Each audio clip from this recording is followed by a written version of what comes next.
Hey guys, in this video, I'll guide you through how to deposit a check on PayPal. Alright, so let's begin with the video. First, ensure that you take a clear and well-lit picture of your check. Make sure all the information on the check is legible in the photograph. The entire check should be visible without any shadows or obstructions. After taking the picture, open the PayPal app and log into your account. Navigate to the section where you can deposit checks. This is typically found under the More menu or in the Wallet section of the app. Follow the prompts to upload the photo of your check. Once you've uploaded the image, PayPal will review the check. This review process is generally quick, but may take a few moments to complete. After PayPal has reviewed and approved your check, you will be given two options.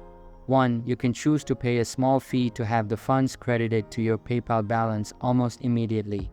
2. Alternatively, you can opt to wait for a standard processing time, typically a few days, to receive the funds without any additional fee. By following these steps, you can easily deposit a check into your PayPal account. So that's basically how you can deposit a check on PayPal.